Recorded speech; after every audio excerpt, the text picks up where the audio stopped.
Hi, dear friends and subscribers. Welcome to your daily edition of Cricket Happenings with your host Ram. And West Indies today amassing runs like something which they have never done. And in fact, they finished at a very, very healthy position. Not a healthy position, in fact, a very dominating position. Again, the batsmen ruled the roost here at the Wankhede Stadium in Mumbai. On stumps on day two, West Indies were 575 for 9, a very huge score there. Considering the batting track, which is, well, India should also be in a position to actually make runs. So probably we are looking at a high scoring draw here in this Wankhede Stadium pitch in Mumbai in the third test. But I thought West Indies have come back very strongly. Even though it was a batting pitch, you need to really, really apply them yourself and play and wait for the good opportunities.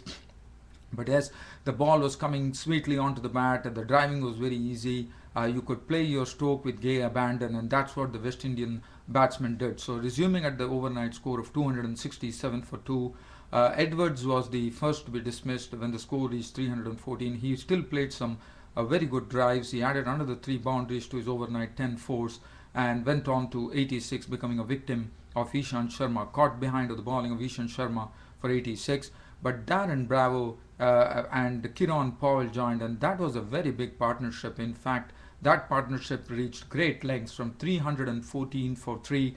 The score reached 474. So that gives you an idea of 160 run partnership where Kiran Powell was using his feet well against the spinners, lofting them well. Darren Bravo, well, Brian Lara's batting. And what is very important about Darren Bravo's innings is that Darren Bravo now has almost reeled off 3 centuries in probably 5 or 6 matches, and that really speaks about Darren Bravo. Wouldn't be now he I mean, people have been talking about his batting. He's like Brian Lara like batting. Not only that, now he's also showing maturity. We saw that he was going for his strokes once upon a time, but now this innings of his would really, really say, because say a lot about him.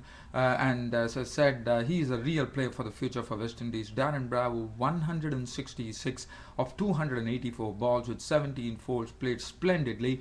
And it was like a very accomplished batsman that Darren Bravo played. So credit to Darren Bravo for that. Kiran Powell, as I said, he was very good against the spinners. And finally, as I said, this was a very good partnership, 160 runs partnership between Darren Bravo and Kiran Powell, coming to an end with the score on 474 when West Indies were in a very, very sound position, 474 for 4 when Kiran Powell fell for 81 with 9 boundaries. He was victim of Oja. And after that, it was Varun, Arun and Ashwin actually running through the West Indian innings from 474 for 4. Probably they were under instructions to go for some quick runs. Marlon Samuels came in and played a very good innings of 61 of 103 balls with 9 fours. And Darren Bravo, as I said, 166 with 17 fours, was victim of Arun. Arun showing some lively pace there, and picking up 2 quick wickets, one of Carlton Boggs. So from 518 for 5 and Bravo walked off, then 524 and Carlton Boggs was clean bowled by Arun for 4. Dan Sami was the victim of Arun, caught behind for 3. Ram Paul was out to Ashwin for SS, and Ashwin and Arun really, really made West Indies collapse from a position of 474 for 4 to 575 for 9.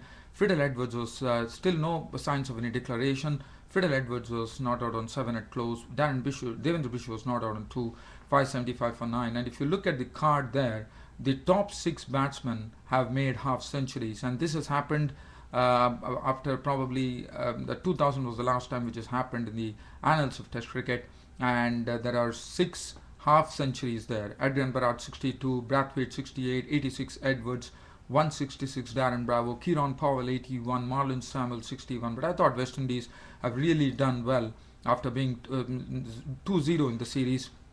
They have been down 2-0, but they have come back very well. 575 for 9. The bowling figures, a very hard toil for all the bowlers. Ishant Sharma, 30 overs, 9 maidens, 1 for 72. Varun Arun really bowled well, 28 overs, 4 maidens, 3 for 106. Pragyan Oja, 48 overs, 10 maidens, 126 runs and 1 wicket. Ashwin was very successful as in this series, 51 overs, 6 maidens, 154 runs and 4 wickets. Virendra Sehwag bowled 16 overs for 61.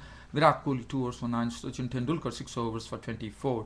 So, as I said, the West Indies are in a very, very strong position. They can dictate terms to India now. What would be good to see is whether on the third day they could actually pick up some quick Indian wickets. Probably a declaration is looming. They might declare in the morning and then unleash the West Indian fast bowlers on the Indians to see whether there is some juice in the pitch early in the morning and the early morning dew, and they could knock off some good wickets of India. That could really put India into trouble, and then India will have to save the follow on. But as I said, it's a flat batting track. There's nothing to really worry about. But again, your application is very important, and cricket is a very uncertain game, so anything can happen. But okay, so all in all, we look forward to a very good day's game of cricket here at the Wankhede Stadium in Mumbai on the third day. Now, going away to the match which is happening right away, it's a live match which is happening between Sri Lanka and Pakistan. This is the fifth one-day international. As you know, Pakistan have already taken the series 3-1. It has been played at the Sheikh Zayed Stadium in Abu Dhabi, and Sri Lanka were the ones who won the toss in this fifth one-day international, which is a mere formality. And Sri Lanka was struggling. In fact, they lost 4 quick wickets. So even after winning the toss and electing to bat, Sri Lanka couldn't capitalize as they lost the openers. Taranga was an early victim with the score on 13 when Taranga was caught caught by Umar Akmal of the bowling of Sohail Tanveer for 3. Tilkane Dilshan followed him, caught by Umar Akmal of the bowling of Umar Gul for 12 of 14 balls with 1-4. Chandi Mal was gone to Tanveer for 7, and Chamara Silva, who got into the team in place of Jayawardene, got caused Misbah-ul Haq bowled Junaid Khan for 1. Kumar Sangakkara is the one who is really Kumar Sangakkara and Matthews have taken the score from 46 right now to 134 for 4. We are in the 30th over. Kumar Sangakkara is looking good, 62 of 77 balls. He's batting with 8 fours. And Angelo Matthews is not out on 38 of 59 balls, 1 4 and 2 sixes. Bowling figures: Umar Gul 7 overs, 1 maiden, 1 for 34. Tanveer 6 overs, 2 for 30. Junaid Khan 3 overs, 1 for 18. Saeed Ajmal 4 overs, none for 8. Shahid Afridi bowled 3 overs for 17. Was quite costly today.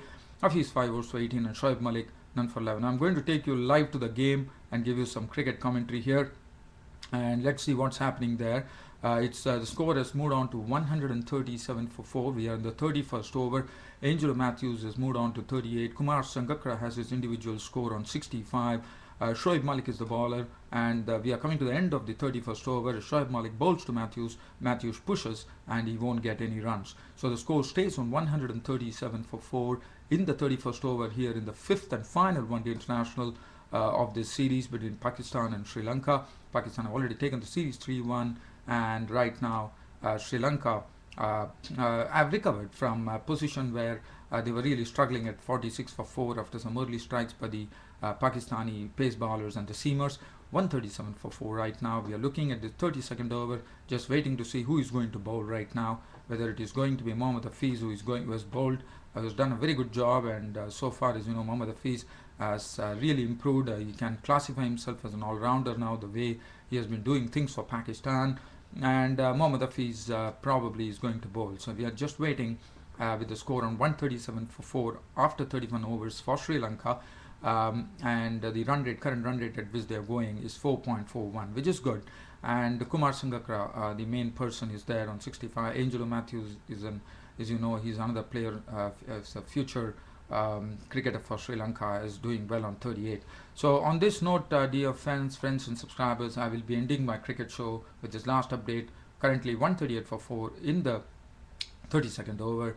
I end my cricket report for today. Hope you all enjoyed my cricket show, and thanks for watching Cricket Happenings. Let me tell you, whoever encourages me, I'm always with them. Whoever discourages me, well, I'm not going to say anything.